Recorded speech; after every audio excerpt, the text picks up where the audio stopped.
Ladies and gentlemen, welcome back to another episode of Canopy Cast with your hosts Christopher McGurn, John Michael Price, and Michael O'Connor.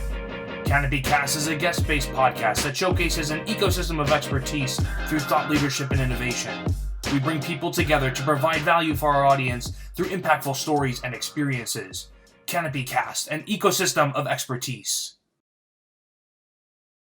Today's episode is brought to you by Oxenham Group. The Oxenham Group is a recruiting company that focuses on why a person takes a job and what makes them stay. They do this by understanding one's motivation, skills, and personal mission. Oxenham's proprietary process focuses on three main areas: sociologist-prepared questions, IBM-proven assessments, and Gallup-Clifton strengths. The combined results give the interviewer valuable insight into the potential for close alignment and the likelihood of engagement. For more information, please call 605-610-3026 or visit their website at oxenhamgroup.com. Hey everyone, welcome back to Canopy Cast. This is John Michael Price. With me are my two co-hosts, Christopher McGurn and Michael O'Connor. Today we have with us a special guest, Allison Fischer. Welcome to the show. Hi guys, thanks for having me. Yeah.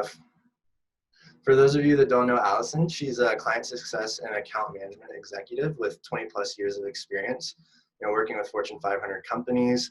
She's also a leadership consultant, confidence coach, and motivational speaker. Allison, if you want to give our audience a little bit of a background on yourself, through your story and transition to who you are today, that'd be great. Sure. So I've been in the corporate space for about 20 years in client success, as you mentioned, and account management. And for the past couple of years have been focusing more on sort of what makes my heart sing, which is largely coaching women who are survivors of domestic abuse, which is part of my own personal story, having gotten out of an abusive relationship about 10 years ago. And I also advise small business owners and leaders who have reached this sort of echelon in their success, but maybe don't have the experience in the corporate environment to handle larger presentations or closing contracts. A lot of the time I work with women executives who really just need that extra champion in their corner to help give them the confidence they need to go kill that, that presentation that they have to deliver in order to close a big deal for them. And I'm I'm an outspoken proponent for mental wellness. So I speak pretty openly about some of the experiences that I've had with depression in my past. And then again, specifically with being a survivor of abuse. And oftentimes people look at me like I'm a little crazy for sort of putting those things out there, especially coming from the corporate world. But I think if you have a voice, you need to use it. So that's me in a nutshell. Of course. Thank you so much. Yeah, I know that's a powerful story. A lot of people need to hear. It takes hearing it from someone else a lot of times before you're comfortable really opening up and examining that for yourself. And it's a really beautiful thing you have to offer, especially through the coaching aspect of that for other people. If you don't mind, could you go into that a little bit more? I know you mentioned coaching those in abusive situations. What does that look like for you? I'm not asking for examples of clients or anything. I know that's not confidential, but what type of work are you doing with people, and what positive results are you seeing? So when I shared my personal story a couple years back, the response that I got was overwhelming, and I think it was unexpected from my point of view.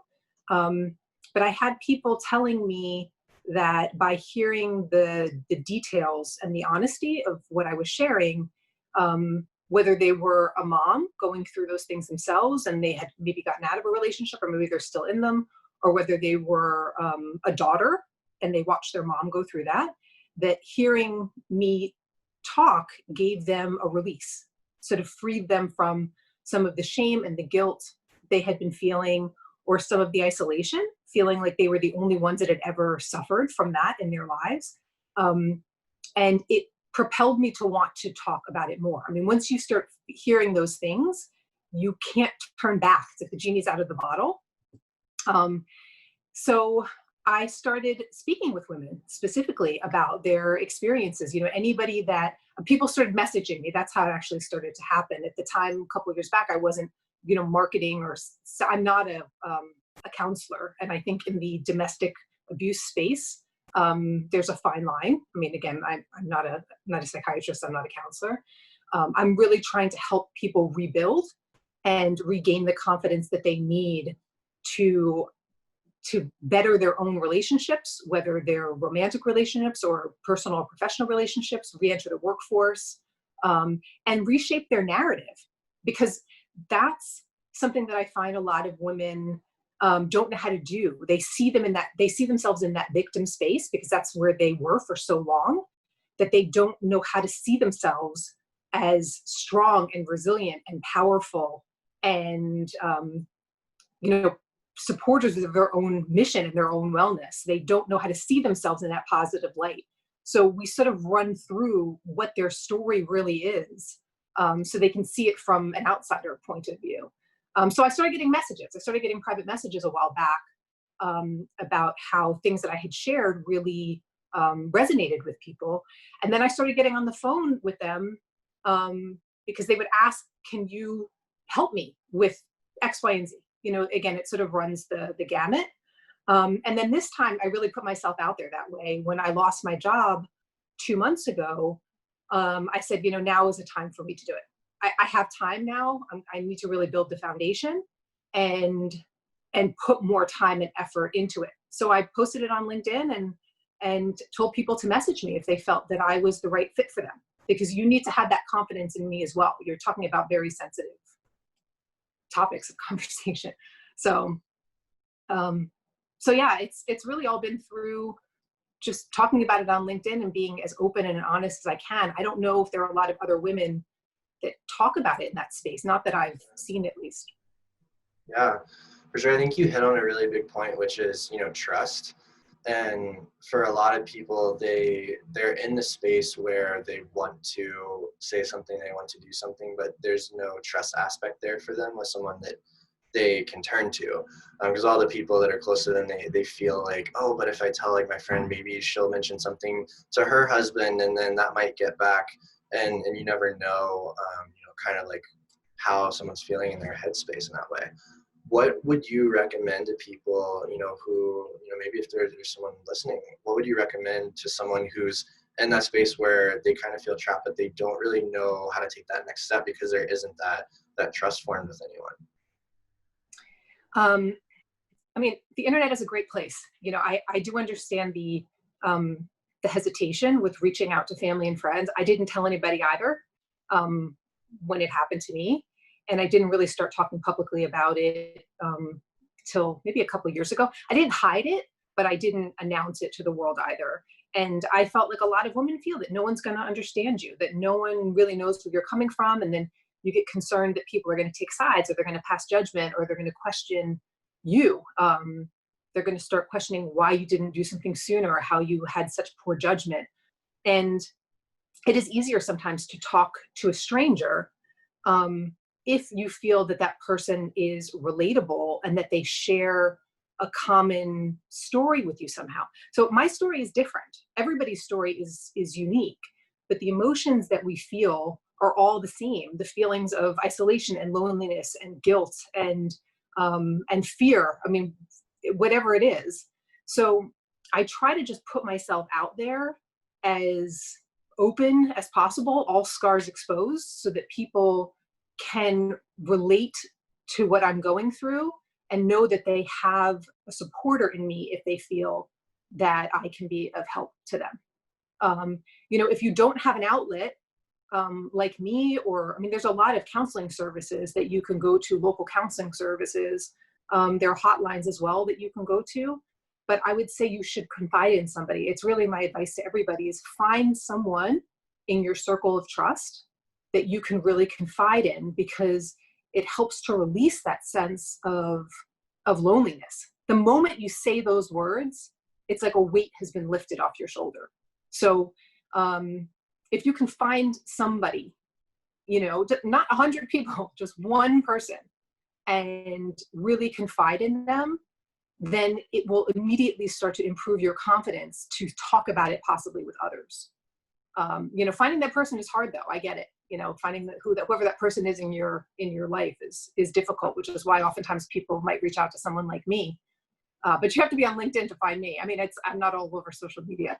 But you can search for it. As I'm saying, I mean, the internet is a phenomenal place. I mean, you can search for survivors, you can search for domestic abuse, people like me, I'm sure, will pop up. Yeah, I mean, I just want to say, just before anything else, I just want to say thank you.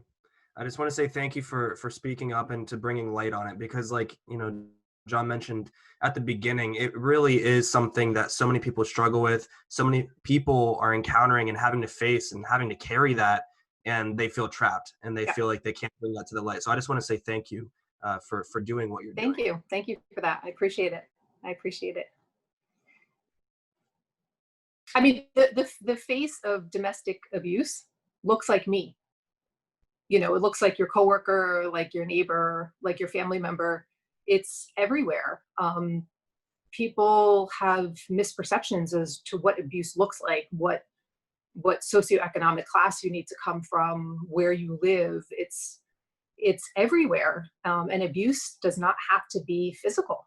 That's another misnomer. It doesn't have to be physical. Abuse is control, really unhealthy control, financially, sexually, emotionally, control of your social media. I spoke with a woman, her husband controls how she cuts her hair, how she dresses, gives you an allowance, controls you completely, doesn't allow you to work. I mean, it's not just the physical violence, and it's hard to admit that if you're a woman in that situation, because I hear a lot from women too, well, I was never hit. Well, I wasn't hit either until I was hit once. I mean, once is more than enough. And, in hindsight, you look back once you get hit and you realize this is not a good place to be, despite the violence. All the other stuff is abusive as well. It's just sometimes you need that aha moment to really kick you out of it and have you decide, I'm out of here, and everybody has a different moment, but sometimes it's violence. And unfortunately, it needs to come to that before you realize that it's not a place that you want to be. Yeah, like you were saying, once is one too many times, but what a lot of other people don't realize is like, that's also not the beginning of it. Like you were saying, there are a lot of different forms, emotional, it's not just physical. And, that's really important to realize and to give people strength on, is recognizing that a lot of those other forms as well are just as unacceptable. Yeah, for certain. I mean, they're much more subliminal, and they often make you question whether it's just unhealthy. I spoke in a recent interview and I said, well, some people are just mean. I mean, some men or women in relationships are just mean, and you just shouldn't be with them because they're disrespectful and they don't treat you well. But there is a line between disrespect and abuse. And I think your gut really tells you what that is, but you start to question yourself sometimes. Should I really, whether you have children, whether you don't have children, there's so many reasons why people stay. And I'm just here to help, no matter where you are in your journey. I mean, if you're in the relationship, but you're questioning whether it really is abusive, sometimes it's a matter of speaking with someone to gauge, is it or is it not? And then if you're out of it, sometimes you need someone to really help guide you through those next phases in your life. It's difficult to start over to some extent. For sure. I think you've got a book idea right there, The Line. Yeah, I've got a handful of, I take a lot of notes, like a lot of potential authors, right? You take lots of notes trying to figure out what your direction is going to be. Yeah. Someday soon, hopefully. Yeah, exactly. I have a quick question for you. Such a powerful story, and then like Chris said, just thank you so much for sharing and being that person that people can trust for other people. And one thing that has kind of come up in the past, in some of our past podcasts, we've talked about the virus, the situation that we're all in, the world is in. And a lot of the times we'll talk about, that it's, in some ways there's some good, there's, people are communicating more, families are more interactive and stuff. But statistically, there has been seen an increase in domestic abuse since the virus, because of all, the stay-at-home orders, all the kind of additional confinements that have come about. And I feel like that's not talked about a whole lot. What are your thoughts on that? No, it is not. In fact, there are a lot of reports that show a downturn in reporting.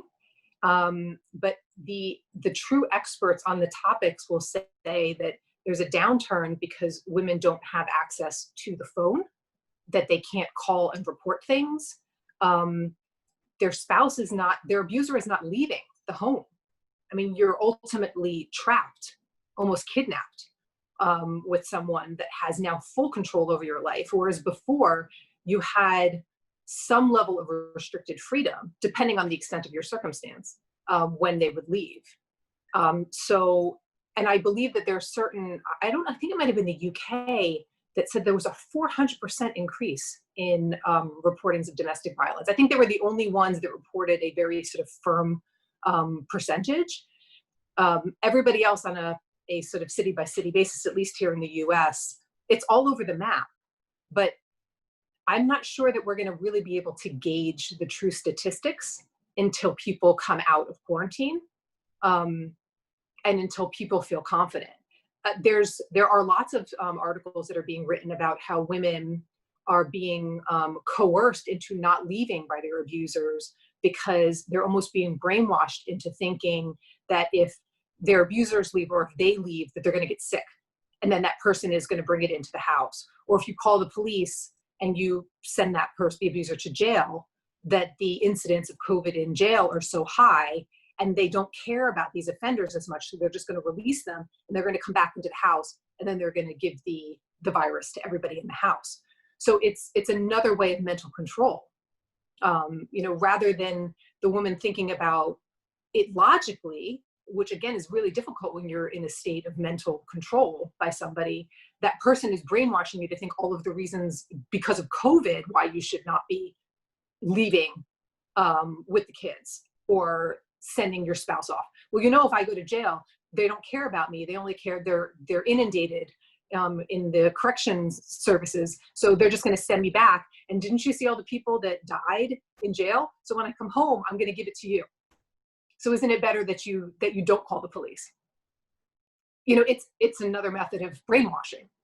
So it's really unfortunate, and it affects the kids more now too because they're home experiencing it. You might have been able to shelter them before. And that was my next question was how does that affect the kids? Because I think that's something a lot of people don't think about. A lot of people think like, okay, like this is how it affects the woman, the wife. But it's so crucial, like what it does to the children. Could you just elaborate on that? Right now, specifically, how is that affecting the children? And then my next question was going to be, when this all goes back to quote unquote normal, when COVID calms down, what's going to happen, across the board? I'd love to hear your thoughts. I mean, I think I'm concerned about the state of depression, the increase that we're going to see in bankruptcies, in people's financial issues. We're just sort of at the beginning of it. The backlash and the domino effect is not going to be seen potentially for months to come.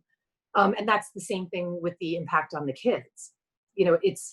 They're feeling it initially, obviously, as they see things happen, but the permanent psychological impact is so much greater. It's the same thing with alcoholism. The statistics are rampant when it comes to people that have been raised in alcoholic environments and their proneness to then lean towards alcohol as a means to cope. It's the same thing when you're brought up in an environment where your mom is not treated well or hit or verbally abused or whatever the situation is. You're more likely to think that's acceptable behavior and then bring that into your friendships, even as children, and then into your relationships as you grow older. So I talk a lot with women about, don't think that staying together on behalf of the family is benefiting anyone. It is not benefiting anybody. It's not benefiting you, and it's not benefiting your children. My kids were fairly young when this all happened. They were 1 and 4. And it's really only now that my now 16-year-old, who was 4 at the time, has said to me, really just recently, like, I remember that day that you were hit. I remember you crying. I remember you bloody, because I had them both with me. And when I came home, he was violently drunk. And I knew that there was something different in the air that night. And I had to get the kids out. So I kept my 1-year-old with me, and I put my 4-year-old in my bedroom, and I was in the process of sort of packing up so that we could get out of the house. And that's when he hit me. So she didn't see me being hit, but I was 10 feet from her, so I hope I talk very openly about it with them both. They hear me having conversations like this all the time. And I really want them to understand that I'm okay and that I made the best and the right decisions on behalf of them and our family. And that you don't have to tolerate that sort of behavior in any relationship that you have, whether it's a romantic relationship or a personal relationship. And I find it beneficial to share with them. I understand if they were very little, you would have different conversations. You would shape that differently. But yeah, don't think it doesn't affect your children. And I've had grown women who talk to me now about vivid memories of their mothers going through that. And these are 30, 40, 50-year-old women. It never leaves you. And how your mom reacts and what she does and how she handles the aftermath and the years after that and how she talks to you about it. Does she hide in silence? Is she ashamed, or is she powerful? And really share the experience and the learning experience and why she did what she did to get out. Those are all really important pieces of the healing process. So, yeah. Well, I just want to say, I think you're doing a fantastic job. Thanks. You're doing your part. Thank you. And that kind of leads into the next thing that I was going to say is, a lot of people in that situation have, outwardly voiced that and, expressed like what they've gone through and how that's turned them into who they are now. And I think there are a lot of success stories, born out of hardship, especially. Yes. And that kind of gives people, something to look to, something to say, what, I can do that too. If she can do it, I can do it too. If he can do it, I can do it too. So, getting into that, what are some of the positives that you've seen for yourself come out of this, whether that's strength, whether that's, seeing another like situation, not necessarily with other people, but with yourself. Yeah, I've been through a handful of traumatic situations over the course of my life, unfortunately. I don't think that you need trauma in order to be strong and powerful in your own right, of course. And I think that if you have traumatic experiences, how you handle them can really shape your character and your values. And I think that's probably what I gained the most from it. Growing up, I was bullied really significantly from kindergarten through high school.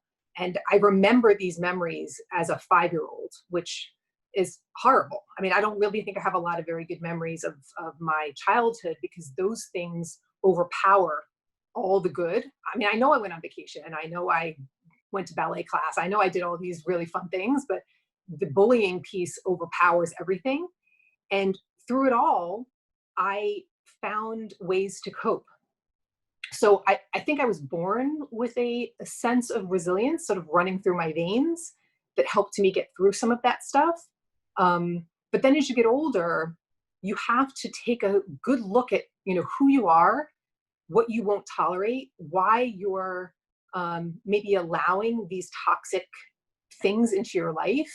Again, it doesn't have to be a toxic relationship. It could be toxic friendship. Some people just attract toxicity. Why is that? What are your values and why are you compromising on those?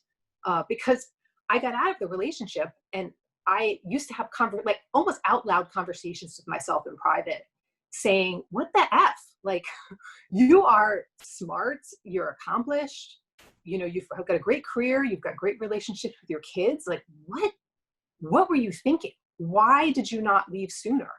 And I started to piece that together and realize that I didn't leave because I was trying to fix him. I felt that I was stronger and he needed help, and because he had a disease called alcoholism and then some prescription drug abuse, I felt I needed to do something about it so that he could rebuild his life when we separated. But you can't control other people. So, I mean, those are the things that I've learned. You can only control you in your behavior. It doesn't mean you shouldn't be kind and compassionate and giving and thoughtful of others. But when it comes to giving up your own well-being and your own safety, because you're trying to help somebody else, it's not a good direction to take. Why was I doing that? And what are my values? Like, what do I value the most in my friendships, in my relationships, with my family? And then almost like engraving those so that I know that going forward, I won't compromise on those things. So it made me more self-aware. It made me really take a deep dive into who I was and the person that I wanted to be and the person I did not want to be.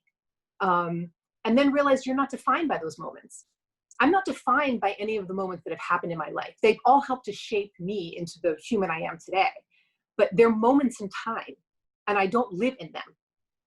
I look back and reflect, but I don't live in them as a victim.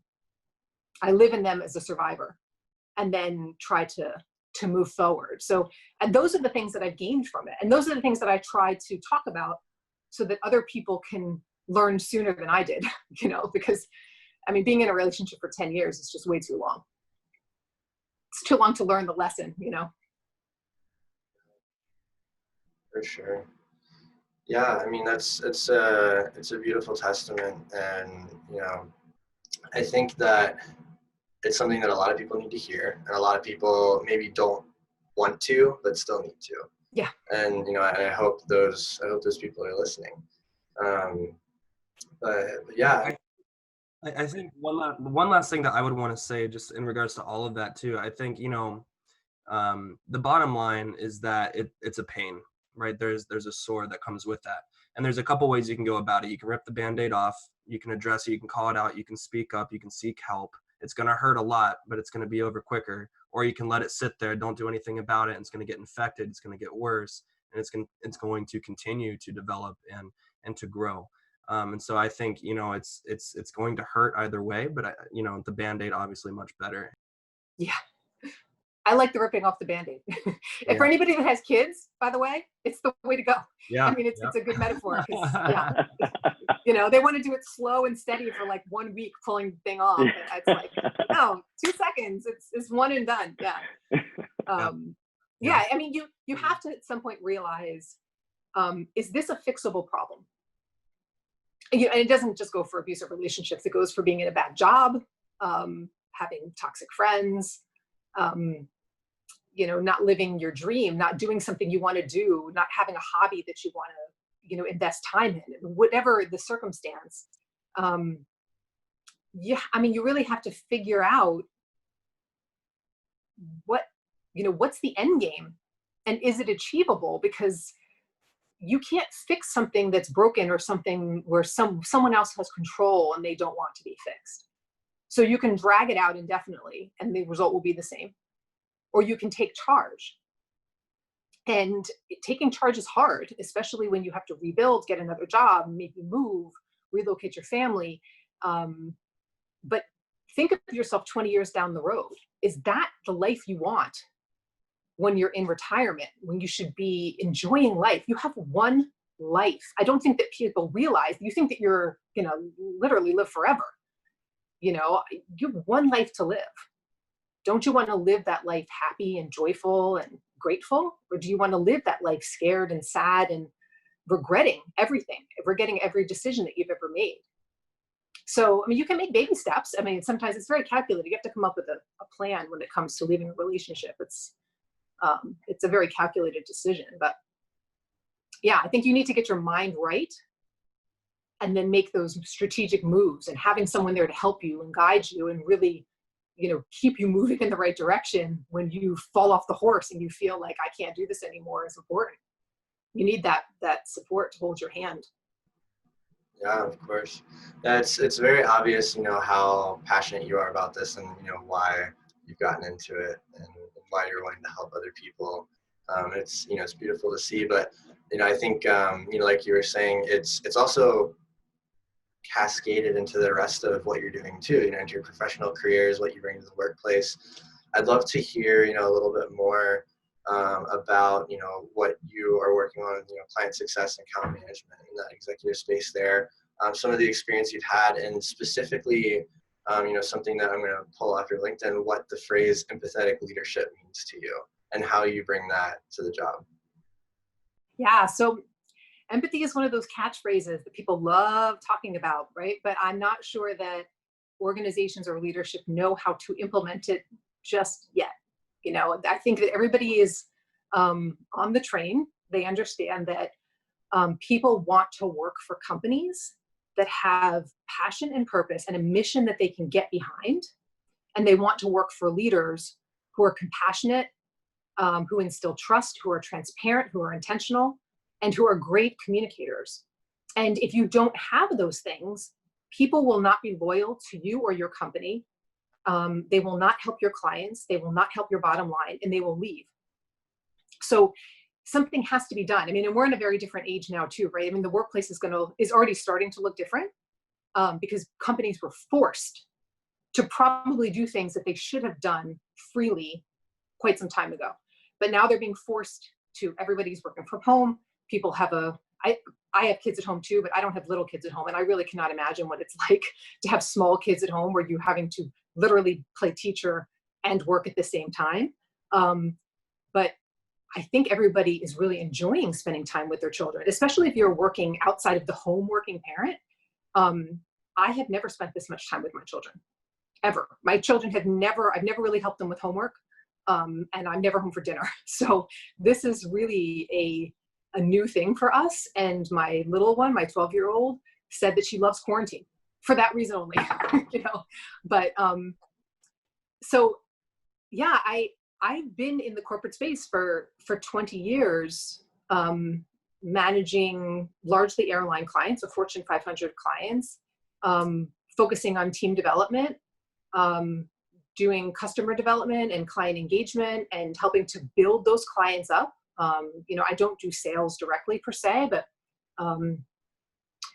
I do a lot of the contract negotiations at my prior company, and I loved it. I love creating those deep, long-term relationships with the clients by sort of immersing yourself in their business, learning what's important to them, and helping to execute it, and then building the team that's ultimately going to sort of take charge of the day-to-day.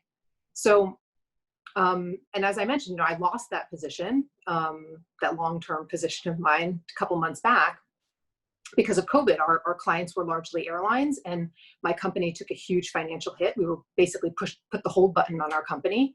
Airlines went belly up for a certain amount of time, and they're slowly coming back online. But as an executive, you're one of the first to be considered to go to save money. And I'm trying to figure out sort of what my new life looks like. I'm trying to build the foundation for things that I've always loved. Spending more time coaching women and spending more time with entrepreneurs and small business owners that might need my assistance.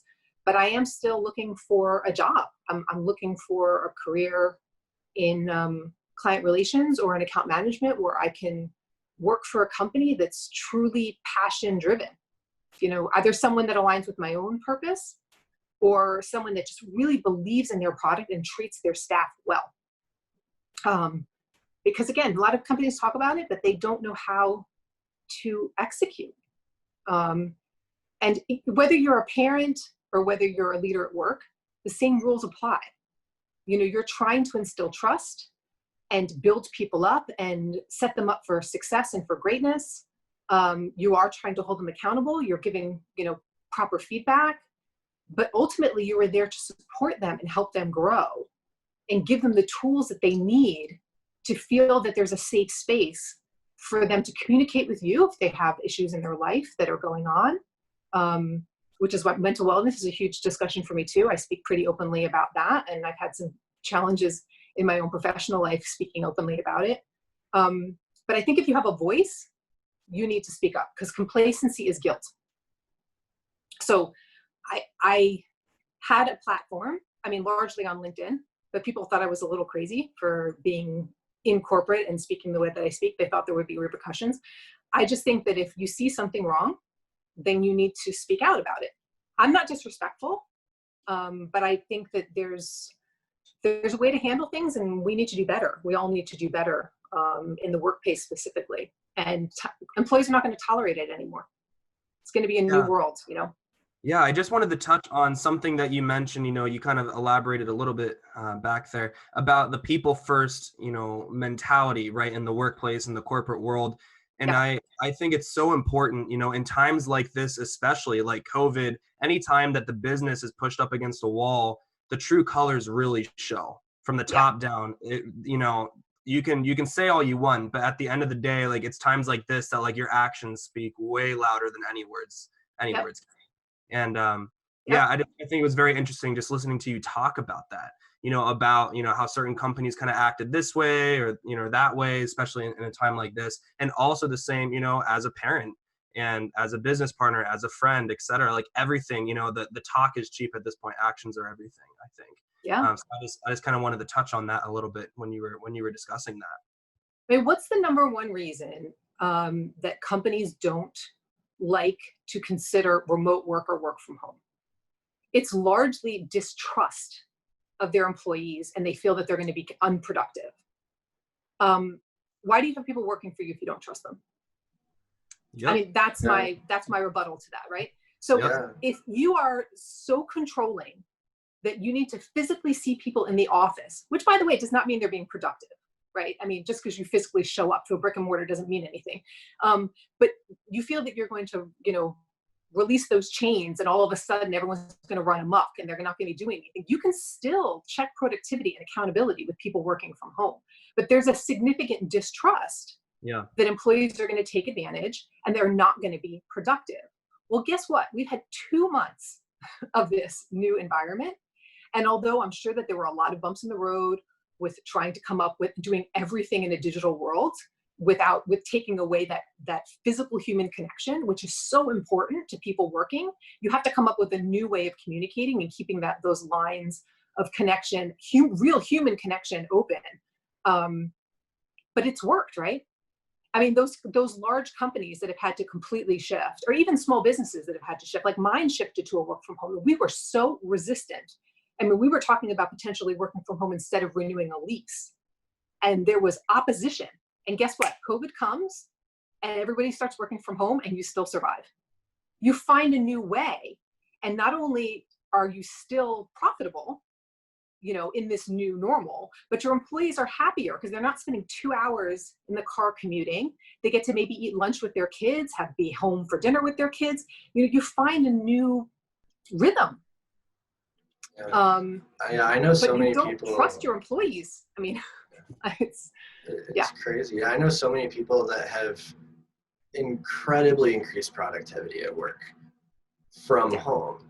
And there are countless companies out there now that are saying, you know what, we're just going to stay remote. Like, why go back to the office? And that was that was a conversation we were having with someone on the podcast previously about, you know, all of the companies now saying, like, okay, where are we going to spend our money? Do we actually need a 20, 30,000 square foot office? Or do we need like a 5,000 square foot office for everyone who's absolutely essential to be there, if you're working in teams, et cetera, and then have everybody else be flexible? I think I don't think it's ever going to be the same again. And it's been really interesting for us with everything happening is we actually own an agency that is fully remote, and we were fully remote before everything hit. So for us, none of that communication, the structure, anything like that changed. And we were having people ask us, you know, like, how are you guys, you know, changing your business model? And as far as everything, usually, like, we obviously, you know, had to make some decisions to pivot with marketing and what we were focusing on for sales and all of that. But as far as the communication and structure, we really didn't change anything because everyone was already in that, you know, we're all remote, we're all, you know, keeping up with each other on Slack and making sure everybody knows what everybody else is doing, but like still happily being at home. And I think this is a huge testament to what people are capable of when you give them that slack, you know, when you give them the chance to do things on their own. And autonomy is a good thing for employee development. Oh yeah. It's a good thing. Micromanaging? Yeah. No. Doesn't work. No, does not no work. one likes being micromanaged because they really do innately feel that you're not trusting them. That's the first thing that people think of when someone is checking every email, asking you to follow up on everything, constantly popping in your office. I mean, you feel like you're not trusted. And what's interesting from that perspective too is when you're micromanaging and when you're constantly being checked up on, whatever that may be, you know, the first thing that you said earlier was, you know, why did you hire the person for the job if you don't trust them? Yeah. The other question is, why are you micromanaging if you think that they can do the job? Why did you hire the person if you're going to micromanage them? You know, like there's no point in hiring someone if you're just going to do half of the work for them anyway. I mean, it'll be interesting to see. It's going to take some time, obviously, but I think that the sort of low EQ leadership organizations very well might die a slow death. Yeah. You know, it might not happen overnight if they have enough capital to sustain themselves and enough clients to sort of keep them moving. But, you know, if you continuously act that way with your staff, then your turnover is high. And your clients don't like that. Your clients want a steady stream of account people that they can communicate with, or management that they can communicate with. And if you don't invest in your people, then you are nothing. You are nothing. Everything happens with your staff. Your staff, unless you're fully automated. I mean, your staff is the one, they're the wheels that keep everything churning. So yeah, and I think just to go off of that, I think it's very important to also think about all the competitors that are out there that are focusing on the people first. And as soon as, you know, all of your employees realize that, they're jumping your ship and going right to theirs. And so I think it's also very important from a business perspective is like, if you don't treat your employees well, they're going to find someone who does. And it's becoming more and more common in the industry. Like everyone's, you know, employee centric, yada, yada, yada, like all the latest trends with the nice kitchens and flex time and work from home. People are going to look for that, and people are going to start expecting that and nothing less very soon. Especially now. I read a funny article where someone said working from home is going to be the status. I mean, working in the office is going to be the status symbol at some point. Yeah. You know, right now, working remote or having the ability to work from retro. home, it's like, I get to work from home, you know. In the future, it's going to be like, I get to go to the office for like a day. It's going to be like a retro kicker for people. Yeah. For sure. Yeah. That's funny. I hadn't thought about that.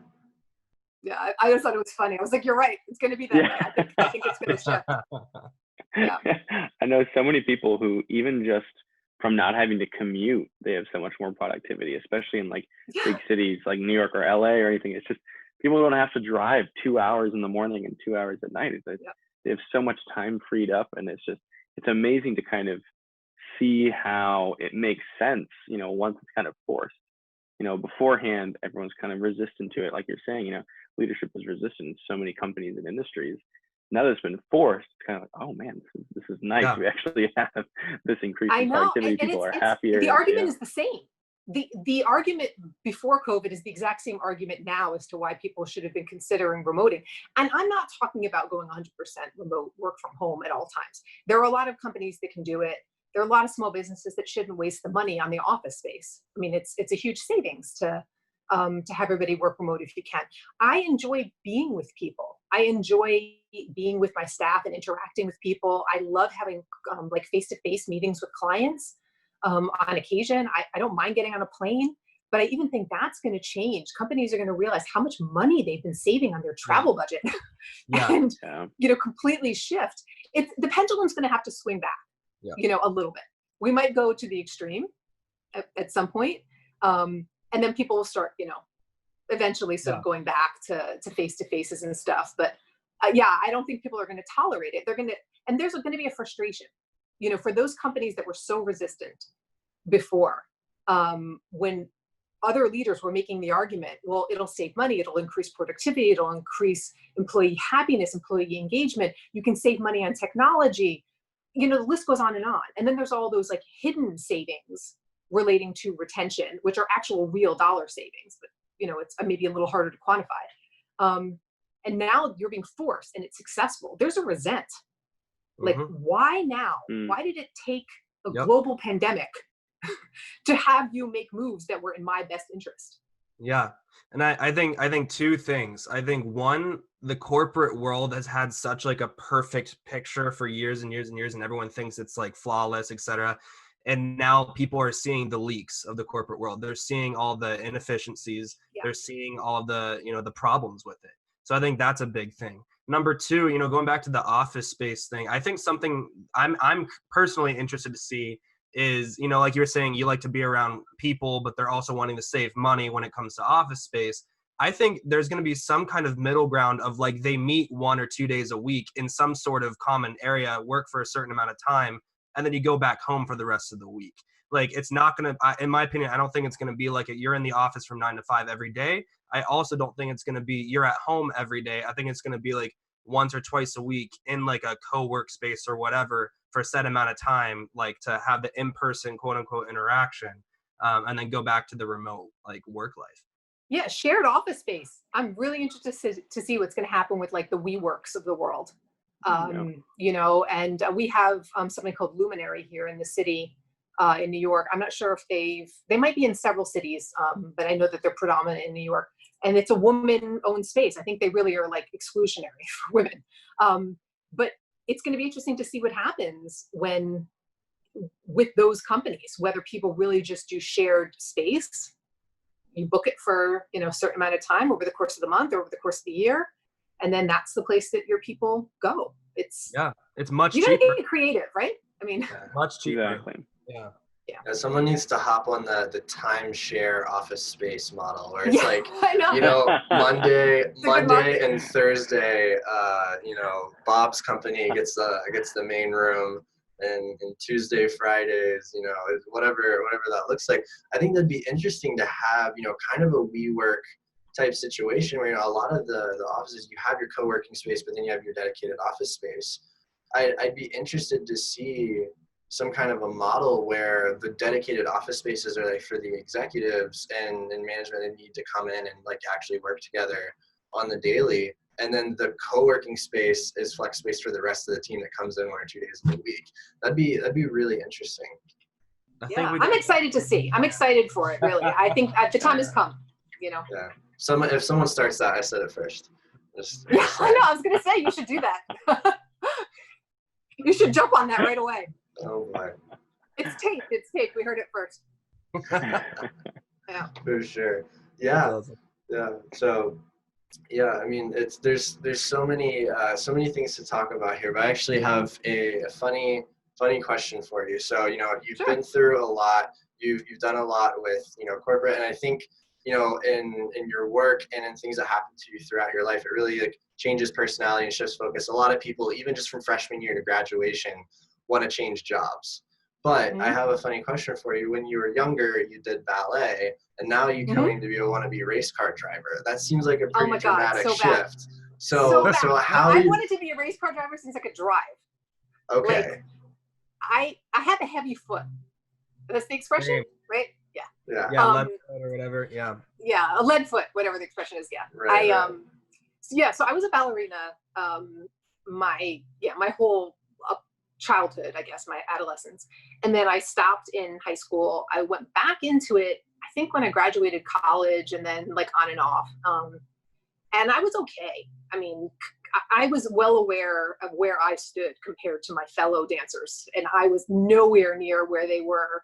And I never wanted to be like a ballerina for a living. I just loved it. Like I loved putting on the leotard and getting my hair in like a perfect bun. And the pink, everybody had to wear all pink or all black, like I really enjoyed that. The camaraderie and the structure of it. And I'm still a bit type A, so I think that's maybe where it comes in. And then I started but I've got this little, I got a little edge to me. So I'm not like the biggest risk taker, but I love driving. And I think that I was maybe a race car driver in my prior life. I don't know. I'm going to eventually get to Florida, or I think maybe even South Jersey has one, to one of those racetracks, and, take one of the actual like NASCAR course. I don't watch NASCAR or any of that. That doesn't interest me. I just love to drive. You just like going which fast. is a little dangerous. I don't know. Yeah. It's not the best thing to do, you know, when you're driving on New Jersey highways or whatever. You know, they love to clock you. But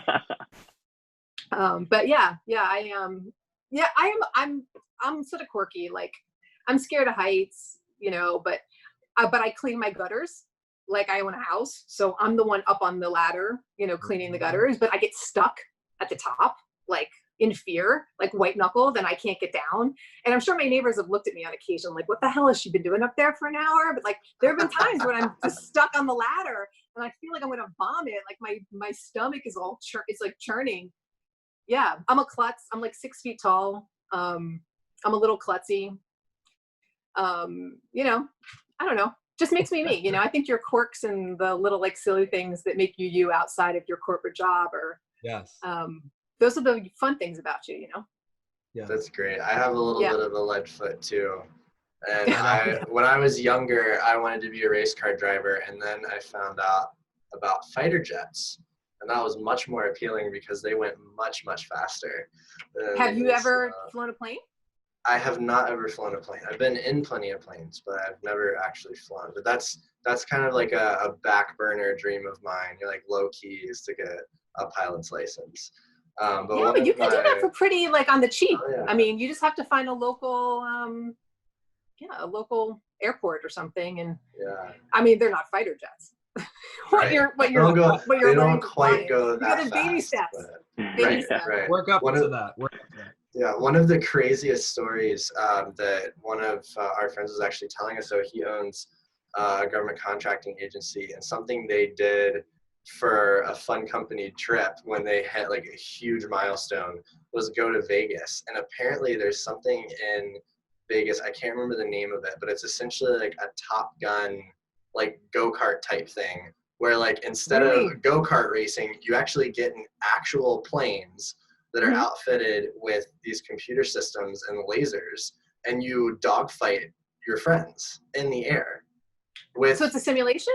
No, you get in actual planes.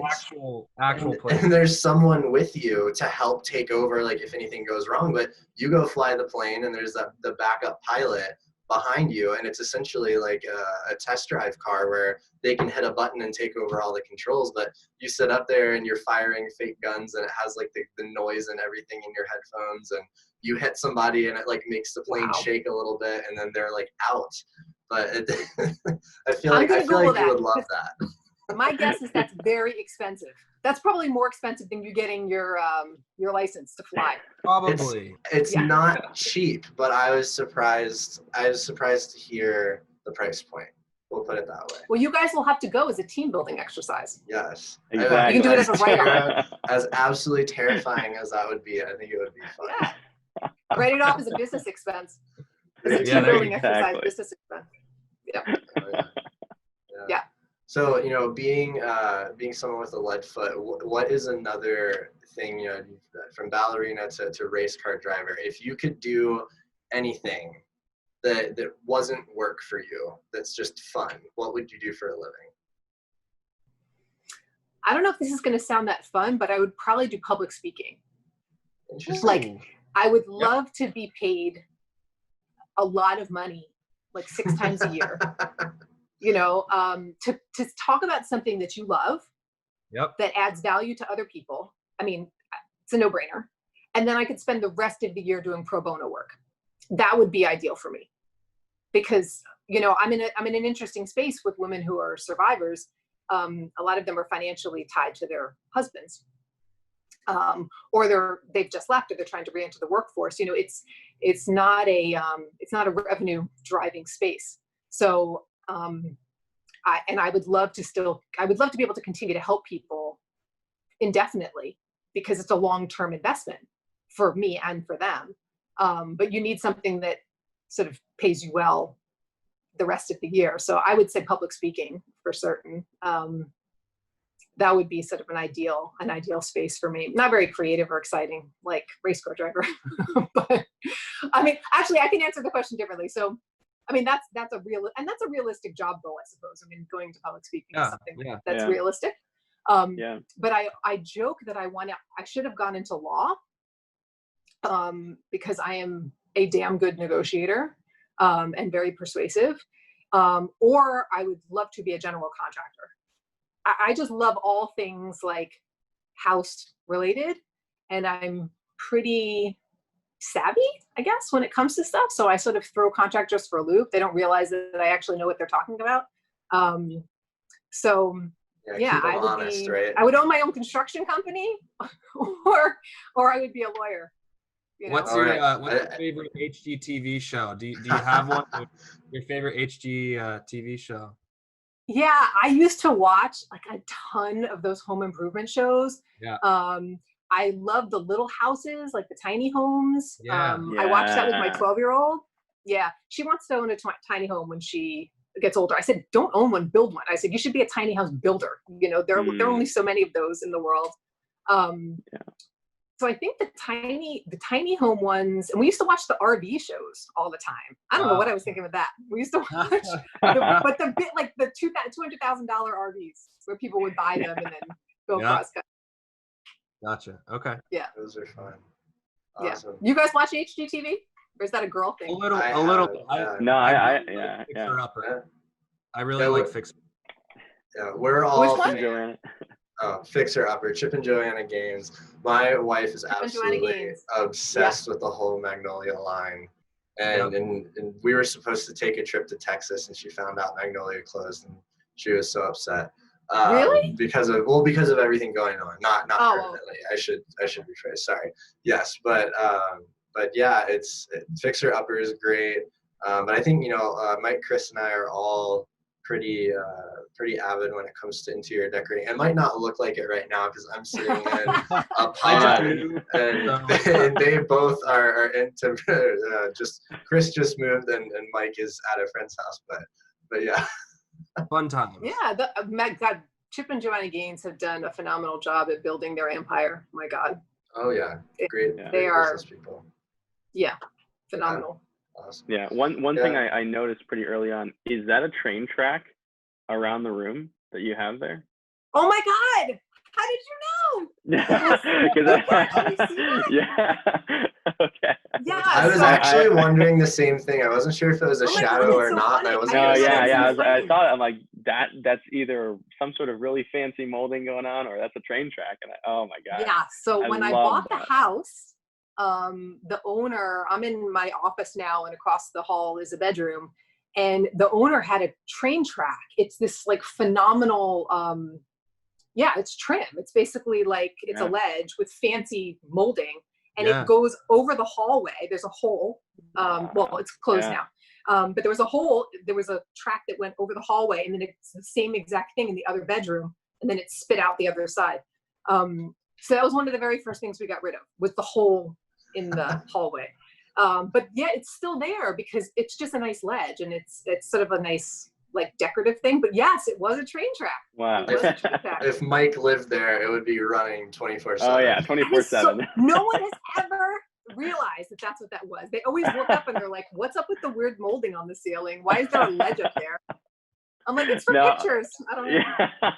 My whole childhood, I wanted to make a house that had, trains going all through the house. Whenever I see that, it's like, oh my gosh. It's in two rooms. So the molding is still there, but the little hole and the track was there too when I moved in, but I took the track down. It got very dusty up there, But that's fair. So funny. I'm going to remember that forever. I'm telling you, no one has ever. And I didn't even realize that was in frame. That's hysterical. If there were to be anyone to realize that, it would be Michael. So good. Priceless. Wow. Awesome. Well, I think we're approaching time. If anybody has any last questions, Mike, Chris, or Ali, if you have any questions for us, just starting to wrap things up. Yeah. No, I thank you guys for talking with me. It's been a phenomenal, fun conversation. I like when you can veer off a little bit and not be so serious. I mean, talking about domestic violence, I'm always like, I swear it's going to be light. It'll be like a little deep in the middle, but like it'll be light towards the end. I'm like, I'm not that serious all the time. I swear. I do smile. I have teeth. Like I smile on occasion. Yeah. It was really beautiful though. even though how serious it really was impactful, and I'm grateful we talked about that. And I've really thank you. enjoyed this conversation too, very, very much Yeah. so. I think for me, a last question, Sure. what is the greatest thing that you've learned from your children? Yeah, my kids are pretty bold when it comes to calling me out on my shit. So, you know, we don't play the because I said so game in my house, because they will say, well, why? Like, you can do that, so why can't we? I mean, there's some things that are, meant for adults, so kids can't do them, but I try to be pretty open with them and let them voice their opinions, which has been controversial. I posted about this on LinkedIn too. People are like, yeah, but your kids are kids. Like, they need to be reined in. I'm like, yeah, but I'm trying to teach them independence and responsibility. But they've called me out on some things where I've completely contradicted myself. I always tell them not to compare themselves to other kids when it comes to like grades or jobs and stuff like that. And I think maybe a year or so ago, I told my daughter, I said, yeah, but your friends are working and they're keeping their grades. And she's like, I thought you said that we weren't comparing me to other children. She's like, I'm different than them. And I was like, okay, you can't. I was like, you're right. You're right. I mean, so yeah, they've given me, they keep me in check for sure. They keep me honest. It's good. Because they're blunt. Yeah. That's great though. Yeah. Everybody needs someone like that in their life. Yes, you need an accountability coach. Have kids, and you will not have to pay for it. You can just have your children. Yeah, you can just have your children to call you out on all that crap. Yeah, it's it's fun, but they definitely, if you tell them something and you're doing something as a teachable moment, but then you contradict yourself, especially if you hit hard on something, like I do a lot. They're always like, okay, yeah, self-awareness, mindfulness, blah. Like, they're like, can you just like stop talking about that stuff already? And then you contradict yourself.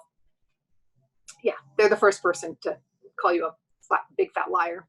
Oh yeah, especially because you're the one that's supposed to be parenting them, telling that the stereotypical, like, you're allowed to do this, you're not allowed to do that. They find every little contradiction. Well, I just want to say thank you so much for coming on the show. Thank you for talking about just mental health, abuse, everything that we covered. Thank you for sharing your perspective from the corporate world as well. Also, just some lessons you learned with your kids. We really appreciated the time having you on here. Thanks to the three of you. It's been fantastic. Yeah, it's a wonderful way to spend your afternoon. Oh yeah. So I'm glad to. Yeah. Thank you. That means a lot. Yeah. For everyone listening, check out Allison Fischer on LinkedIn. Connect with her, and especially for those of you that were listening that got your hearts touched by the beginning of the episode, please reach out to her or someone else for that help. Thank you so much again for coming on, Allie, and everyone. Until next time.